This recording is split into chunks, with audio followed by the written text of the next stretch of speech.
혼자 쓸쓸히 걸어가던 크리스천은 자신을 만나기 위해 멀리 평원을 건너오는 사람을 발견했다. 우연히 두 사람은 길에서 서로 마주치게 되었다. 크리스천을 만난 그 신사의 이름은 세상 지혜자였다. 그는 육신의 정책이라는 도시에서 살았는데 크리스천이 떠나온 곳에서 매우 가까운 곳이었다. 세상 지혜자는 크리스천을 만나자 그가 크리스천일 것이라고 어렴풋이 눈치를 챘다. 왜냐하면 크리스천이 멸망의 도성을 떠난 것이 그가 살았던 도성에서나 다른 동네의 화제거리가 되어서 온통 시끄러웠기 때문이다. 따라서 세상 지혜자는 크리스천이 힘겹게 걸어가는 모습과 한숨을 내쉬며 괴로워하는 모습을 보면서 그가 크리스천일 것이라고 추측하며 말을 걸기 시작했다. 세상 지혜자, 친구여, 그렇게 무거운 짐을 지고 어디로 가는 겁니까? 크리스천, 무거운 짐이라. 정말로 내가 생각하기에도 저처럼 불쌍한 존재는 없을 것입니다. 저에게 어디로 가느냐고 물으셨는데 대답해드리죠. 선생님, 저는 저쪽의 좁은 문을 향해 가고 있습니다. 왜냐하면 그곳에서 내 무거운 짐을 벗을 수 있는 방법을 가르쳐주는 사람이 있다는 말을 들었기 때문입니다. 세상 지혜자, 당신에게 아내와 자녀들이 있습니까? 크리스천, 예, 있습니다. 그러나 이 무거운 짐을 지고 난 후에는 예전처럼 그들과 즐거움을 나눌 수 없었습니다. 제가 생각하건대 지금 저에게는 가족이 없는 것이나 마찬가지입니다. 세상 지혜자, 만약 내가 당신에게 조언을 드린다면 내 말을 듣겠습니까? 크리스천, 만약 충고가 선하다면 듣겠습니다. 저는 좋은 충고가 필요합니다. 세상 지혜자, 내가 당신에게 충고하겠습니다. 지금 당장 당신의 짐을 벗어버리십시오. 왜냐하면 짐을 벗어버리기 전까지 당신의 마음은 편하지 않을 것이며 하나님께서 당신에게 지금까지 베풀어 주신 축복의 혜택들을 즐길 수 없기 때문입니다. 크리스천, 이 무거운 짐을 벗어버리는 것이 내가 찾고 있는 바입니다. 그러나 저 스스로 무거운 짐을 벗을 수 없고 우리 고장의 누구도 저의 어깨에서 짐을 벗겨줄 수 없었습니다. 그래서 이미 당신에게 말한 것과 같이 저의 짐을 벗으려고 이 길을 가고 있는 중입니다. 세상 지혜자, 이 길로 가면 당신의 짐을 벗을 수 있다고 말한 사람이 누구입니까? 크리스천, 저에게 나타난 분은 매우 훌륭하고 존경스러운 분이었습니다. 내가 기억하기에 그분의 이름은 전도자였습니다. 세상 지혜자, 나는 그렇게 조언한 그 자를 저주할 수밖에 없습니다. 그가 당신에게 지시해준 길은 이 세상 어떤 길보다 위험하고 힘든 길입니다. 만일 당신이 그 자의 조언을 따른다면 곧 알게 될 것입니다. 내가 보기에 당신은 이미 어려움을 만났습니다. 왜냐하면 절망의 수렁의 진흙이 당신에게 묻어있는 것을 보았기 때문입니다. 그러나 절망의 수렁은 이 길을 가고자 하는 자에게 일어날 슬픔의 시작에 불과합니다. 내가 당신보다 나이도 많으니 내 말을 들으십시오.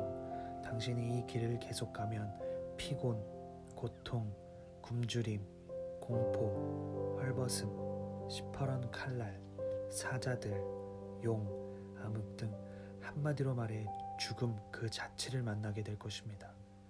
이것은 많은 증언으로 확인된 분명한 사실입니다. 왜 낯선 사람의 말을 듣고 자신을 그렇게 부주의하게 내던집니까? 크리스천, 왜냐고요? 제 등 뒤에 있는 짐은 선생님이 언급한 모든 것보다 훨씬 무서운 것입니다. 제 짐에서 구원을 얻을 수만 있다면 이 길에서 어떤 것을 만나더라도 개의치 않겠습니다.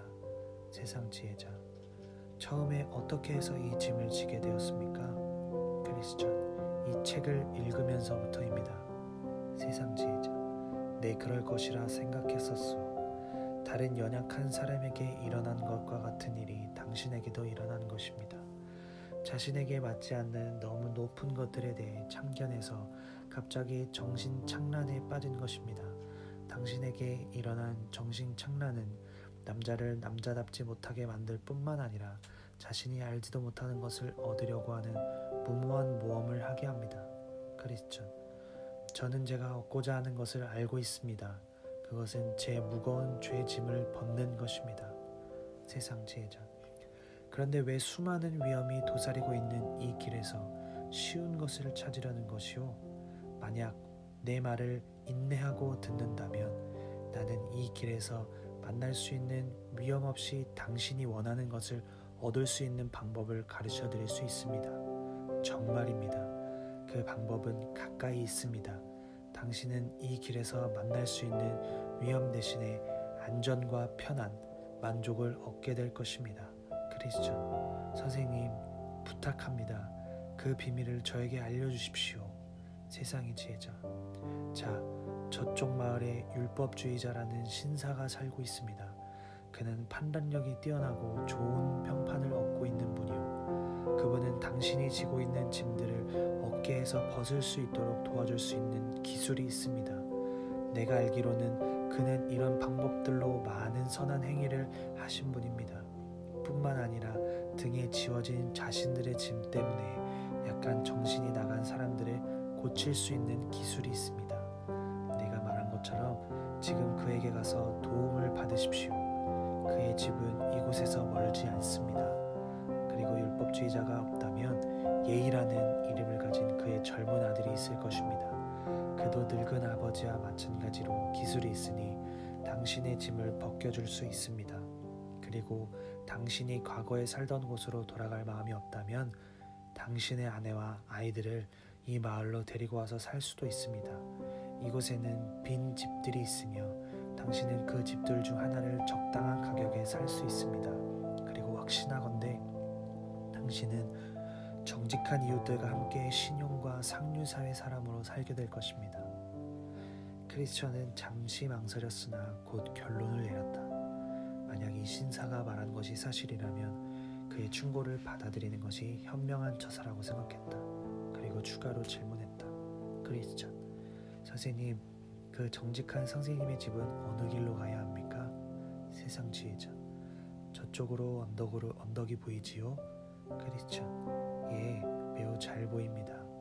세상 지혜자. 당신은 반드시 저 언덕으로 넘어가야만 합니다. 언덕을 넘어 첫 번째 집이 율법주의자의 집이오. 52일 신앙성벽 쌓기 6번째 시간, 오늘의 주제는 세상 지혜자입니다. 크리스천이 절망의 수렁에서 어려움을 겪은 후에 만난 세상 지혜자는 크리스천에게 무거운 짐을 스스로 벗어버리라고 말하면서 쉬운 길을 제시하였습니다. 이러한 세상 지혜자는 영적으로 깨어난 죄인이 그리스도를 찾아가면서 만날 수 있는 시험입니다. 믿음의 길이 힘들어 보여 마음에 불편함이 일어날 때, 혹시 보다 쉽게 갈 수 있는 길은 없을까 하는 생각을 갖게 될 때 만날 수 있는 시험입니다. 세상은 지혜자가 크리스천을 시험할 때 먼저 죄짐에 대해 언급하였습니다. 세상 지혜자는 하나님의 말씀은 듣지만 복음의 신비와 하나님의 말씀을 전혀 체험하지 못한 자입니다. 세상 지혜자는 자신의 인간적 지혜를 가지고 종교를 논하는 자입니다. 그래서 세상 지혜자는 크리스천에게 무거운 죄짐을 스스로 벗어버리라고 충고하였던 것이죠. 세상 지혜자는 인간적 지혜로 하나님과 구원의 도를 재구성하는 자로 십자가의 도가 어리석다고 생각하는 인본주의자입니다. 하나님의 말씀을 인간 중심으로 뒤틀어 놓은 자이죠. 그래서 매우 육신적입니다. 이러한 세상 지혜자의 종교로는 육신적 성향의 사람들에게는 매우 합리적으로 이해가 되어 인기가 있습니다. 왜냐하면 자기 부정과 십자가 없이 예수를 믿을 수 있도록 가르치기 때문입니다. 이렇듯 세상 지혜자는 크리스천의 순례의 길을 다른 길로 바꾸기 위하여 인간의 지혜와 방법으로 시험을 하였습니다. 세상 지혜자는 크리스천에게 좁은 문을 향하여 가라고 지시한 전도자를 비난합니다. 전도자가 알려준 방법은 세상에서 가장 위험하고 어려운 방법으로 각종 어려움을 만나게 될 것이며 결국 죽음을 맞이할 것이라고 합니다. 세상 지혜자는 자신이 전도자보다 더 능력이 있다고 말해서 자신의 충고를 들으라고 크리스천에게 말하였습니다.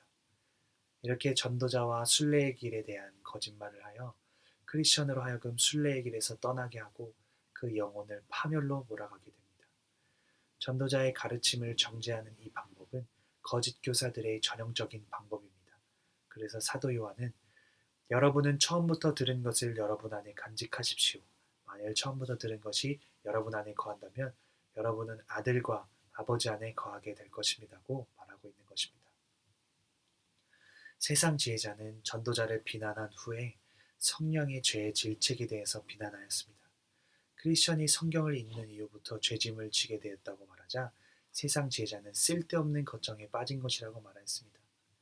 세상 지혜자는 크리스천의 영혼 위에 일어난 성령의 역사를 무시하도록 설득하면서 성령께서 죄를 책망하는 역사를 편리하고 쉬운 인간적 방법으로 잊어버리라고 충고하였습니다. 더욱이 도덕마을로 가라고 충고하면서 그곳에 아내와 자식들을 데리고 가서 즐겁고 행복하게 살라고 말했습니다. 세상 지혜자의 시험은 갈라디아서 1장 8절과 10절에서 언급하고 있는 다른 복음입니다. 다른 복음은 인간적인 지혜로 인간 스스로를 구원할 수 있다고 가르칩니다. 죄에 대한 지식과 성령께서 우리의 죄를 책망하시는 것을 무시하고 인간의 죄와 죄성을 가볍게 생각하도록 만듭니다. 이러한 세상 지혜자의 인간적 복음은 십자가를 꺼리도록 만들며 자기를 부정하고 자기 십자가를 지고 예수님을 따르라는 말을 어리석은 것으로 생각하도록 만듭니다. 크리스천은 세상 지혜자의 말에 현혹되어 쉽게 죄짐을 벗을 수 있을 뿐만 아니라 쉽고 안락한 삶이 보장되어 있는 율법주의자가 살고 있는 도덕마을을 찾아가서 나서게 됩니다. 도덕마을은 부도덕한 삶에 자신들을 분리하고 도덕적인 의무를 다하면서 사람들로부터 좋은 평판을 듣고 사는 사람들이 있었습니다. 기독교가 호의적인 곳에서 도덕마을의 사람들은 교회에 출석합니다. 그러나 그들의 삶은 자신의 편리에 따라 사는 삶이며 죄에 대한 지식 없이 구원에 대한 관심 없이 단지 좋은 사람으로 살아가는 사람들입니다. 결국 도덕마을로 가라는 시험은 크리스천으로 하여금 도덕적인 행위를 통하여 자신을 구원하라는 유혹이었으며 종교적 행위를 통하여 자신을 구원할 수 있다는 시험이었습니다. 크리스천은 세상 지혜자의 말을 따라 가던 길을 바꾸기로 마음먹었습니다. 즉, 자신의 행위로 구원을 얻으려는 노력을 하기로 결심한 것입니다.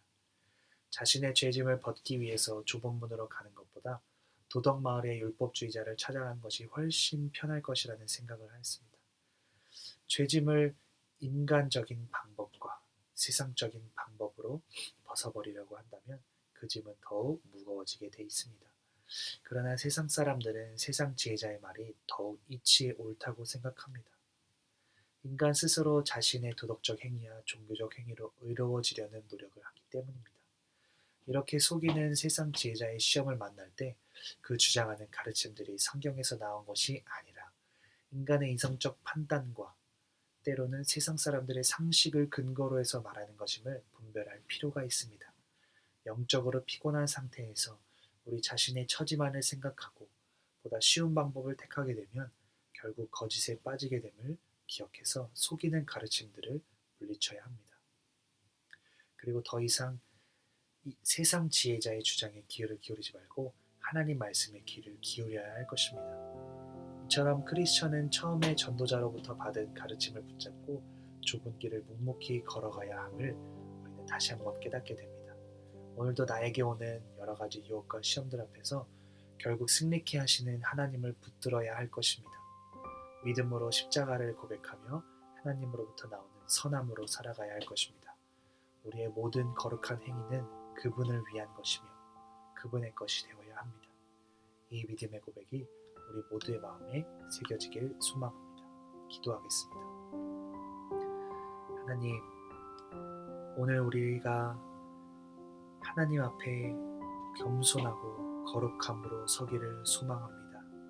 우리는 연약한 인간이기에 우리의 믿음이 흔들릴 때가 있고 넘어질 때가 있습니다.